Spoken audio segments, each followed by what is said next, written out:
رمضان المبارک کے مقدس مہینے کے اندر روزے کی عظمت اور فضیلت کو پانے کے لیے ہم نے بھوک اور پیاس کو، اپنی نفسانی خواہشات کو بھی قابو کے اندر رکھنا ہے، اس کے ساتھ ساتھ سر سے لے کر پاؤں تک اپنے پورے کے پورے جسم کو کنٹرول کے اندر رکھنا ہے۔ کہیں زبان سے کسی کا دل نہ دکھ جائے، کہیں زبان سے کسی کو پریشانی نہ آ جائے، کہیں ہاتھ سے کسی پر ظلم و ستم نہ ہو جائے، کہیں ہمارے دیکھنے سے کسی کو تکلیف نہ ہو جائے، کہیں ہماری کان جو ہے غلط سننے والے نہ بن جائے۔ اپنے پورے جسم کو ہم نے کنٹرول کے اندر رکھنا ہے، اور اس کے ساتھ ساتھ تقوی اور پرہیزگاری کو ہم نے اختیار کرنا ہے۔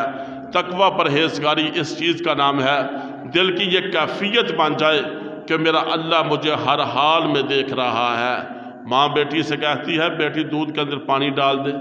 آگے سے بیٹی کہتی ہے کہ اللہ کے نبی کا فرمان ہے کہ جو ملاوٹ کرتا ہے وہ ہم میں سے نہیں، اور فاروق اعظم رضی اللہ تعالیٰ عنہ نے ملاوٹ سے منع کیا ہوا ہے، لہٰذا میں پانی نہیں ملا سکتی۔ سیدنا فاروق اعظم رضی اللہ تعالیٰ عنہ گھر کے باہر سون رہے ہیں، رات کے وقت واپس گھر چلے جاتے ہیں، صبح کا وقت جب ہوتا ہے اس دروازے پر آ کر دستک دیتے ہیں اور کہتے ہیں اے میری بہن، میں اپنے بیٹے عبداللہ بن عمر جو بڑے جلیل القدر صحابی فاروق اعظم کے بیٹے، شہزادے اور وقت کے بادشاہ کے بیٹے، فرمایا کہ میں ان کا نکاح آپ کی بیٹی کے ساتھ کرنا چاہتا ہوں۔ اس عورت نے آگے سے جواب دیا، کہا کہ امیر المومنین آپ تو وقت کے بادشاہ، اتنے عظیم انسان، اور میری بیٹی، میں بیوہ عورت، اور میری بیٹی اور میرے پاس تو دینے کے لیے بھی کچھ نہیں ہے۔ آگے سے فاروق اعظم رضی اللہ تعالیٰ عنہ نے ارشاد فرمایا اے میری بہن، جو دولت تمہاری بیٹی کے پاس ہے، جو ایمان والی، تقوی اور پرہیزگاری والی، خوف خدا والی جو دولت تمہاری بیٹی کے پاس ہے، شاید مدینہ کے اندر کسی دوسرے کے پاس یہ دولت نہ ہو۔ اس کے بعد نکاح ہوتا ہے، بہو بنا کر گھر کے اندر لے کر آتے ہیں۔ صبح سویرے جب عمارت اسلامیہ کے کام کاج کے لیے فاروق اعظم رضی اللہ تعالیٰ عنہ نکلا کرتے تھے، اپنی بیٹی سے پوچھا کرتے تھے کہ بیٹی وہ جملہ سنا جو اس رات تو نے کہا تھا کہ عمر تو نہیں دیکھ رہا، عمر کا خدا تو دیکھ رہا ہے۔ ہماری یہ کیفیت بن جائے، روزے دار کی یہ کیفیت بن جائے، ہر مسلمان کی یہ کیفیت بن جائے، ہمیں کون سا کوئی پولیس ہمارے اوپر ایف آئی آر کاٹتی ہے، ہم جو ہے گھر کے اندر بھی کھا سکتے ہیں اور جو ہے باہر بھی کھا پی سکتے ہیں۔ کون سی مجبوری ہے؟ یہ صرف اور صرف ہماری مجبوری لا الہ الا اللہ محمد الرسول اللہ اور غلامی رسول والی مجبوری ہے کہ ہم ایک ایک طریقے پر، حضور کے ایک ایک طریقے پر، صحابہ تو حضور کے پاؤں کے نیچے کانٹا چبھنا برداشت نہ کر سکے، ہم مسلمان حضور کے امتی، حضور کا نام لینے والے، کلمہ پڑھنے والے،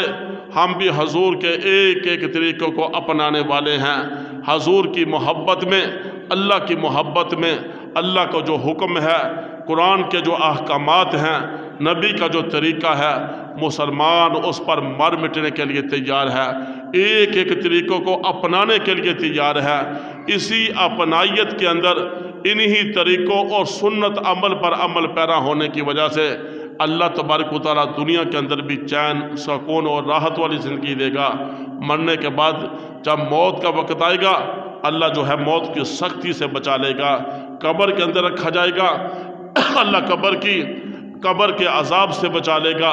اور میدان محشر میں جب کھڑا کیا جائے گا، اللہ اعلان کر دے گا آج فلاں ابن فلاں دنیا کی سختیوں کو میری اور میرے محبوب کی محبت میں برداشت کرنے والا اور سنتوں کو اپنانے والا، میرے احکامات کی پاسداری کرنے والا، آج اس کے لیے پوری انسانیت کے سامنے، آج چند آدمیوں کے سامنے کسی کی طبیعت کے خلاف بات ہو جائے نا، ہم کہتے ہیں تجھے معاف نہیں کریں گے، اکیلے مجھے جو مرضی کہہ لیتا، تم نے میرے دوستوں کے سامنے، میری فیملی کے سامنے اور بڑے بڑے مجمع اور پنچایت کے سامنے میری تذلیل کی ہے۔ ارے مسلمان، یہ بھی سوچ، میدان محشر میں آدم علیہ السلام سے لے کر آخری دنیا کے اندر آنے والے انسان سارے جمع ہوں گے۔ جب وہاں اعلان ہوگا آج فلاں ابن فلاں کامیاب ہو کر ہمیشہ ہمیشہ کے لیے جنت کے اندر چلا گیا، کتنی بڑی عزت بنے گی اگر خدا نخواستہ وہاں اعلان ہو گیا آج فلاں ابن فلاں ناکام ہو کر ہمیشہ ہمیشہ کے لیے جہنم کی طرف چلا گیا، تو کتنی بڑی اس وقت ہماری تذلیل ہوگی۔ اللہ پاک سے دعا ہے اللہ پاک رمضان کے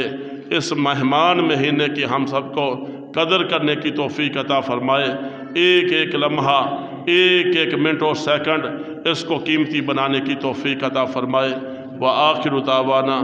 ان الحمد للہ رب العالمین۔